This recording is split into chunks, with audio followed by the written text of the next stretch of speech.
Hey guys, movies verse के एक और एपिसोड में आप सभी का स्वागत है।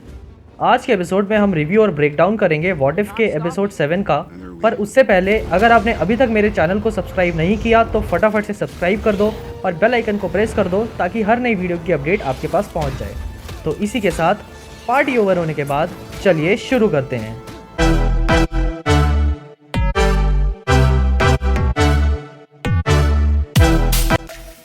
तो एपिसोड की शुरुआत टाइम, स्पेस और रियलिटी के ज्ञान से होती है। उसके बाद हमें थॉर 1 का सीक्वेंस देखने के लिए मिलता है जहां जेन फॉस्टर और डार्सी लुइस अपनी वैन में एलियन इन्वेजन को ट्रैक कर रही होती हैं, बट इस रियलिटी में हमें डॉक्टर एरिक सेल्विक देखने के लिए नहीं मिलते।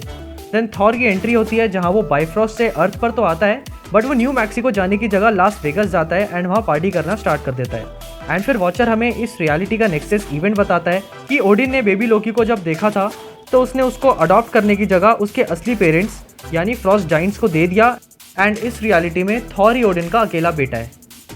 देन ओडिन अपनी ओडिन स्लीप में चला जाता है और दूसरी तरफ थॉर की अयाशी पार्टी शुरू हो जाती है और इसी बीच हमें हेमडॉल भी दिखता है एंड फेक गॉन्टलेट का एक ईस्टर एग भी हमें देखने के लिए मिलता है। और जब थॉर स्कार के साथ पार्टी कर रहा होता है तब जेन फॉस्टर उसका पीछा करते करते वेगस आ जाती है एंड यहाँ हमें हॉवर्ड द डक भी देखने के लिए मिलता है। देन थॉर हमें स्क्रल्स के साथ दिखता है और पता नहीं क्यों मार्वल ने इस एपिसोड में दुनिया जहान के कैरेक्टर्स को घुसा दिया। But moving on, Jane Thor से मिलने जाती है एंड वो भी थॉर के साथ पार्टी करने लग जाती है एंड इस पार्टी का डीजे ग्रैंड मास्टर होता है और इनके अलावा और भी कैरेक्टर्स वहाँ होते हैं जैसे कि कॉर्ग, नेब्यूला, ड्रैक्स और वेलकरी।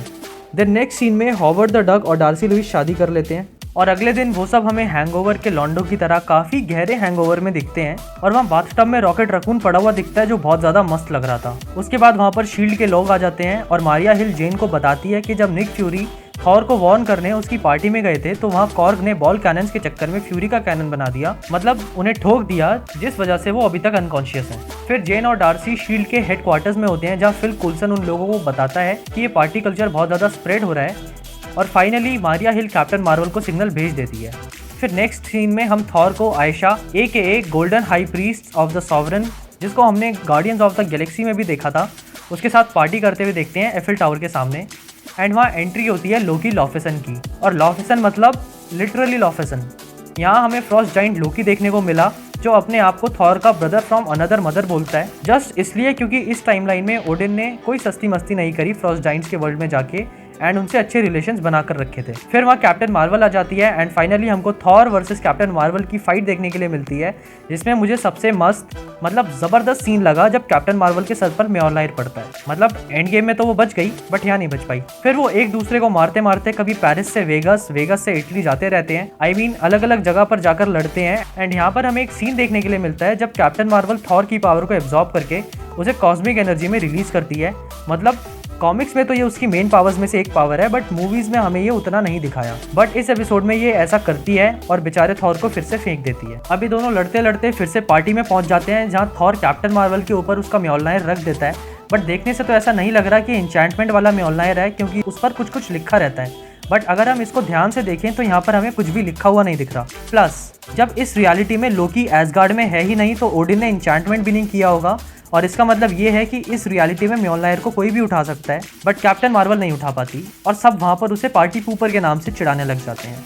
फिर जेन के पास थॉर का कॉल आता है जहाँ थॉर उसे बताता है कि अल्फा स्टार उसकी पार्टी की वजह से डिस्ट्रॉय हुआ था बट किसी को भी वहाँ पर कोई हार्म नहीं हुआ। अब मैंने ये एपिसोड देखते देखते बहुत ज़्यादा सरप्राइजेस झेले बट मुझे शौक तब लगा जब मैंने सर्टर को स्टैचू ऑफ लिबर्टी के साथ फ्लर्ट करते हुए देखा।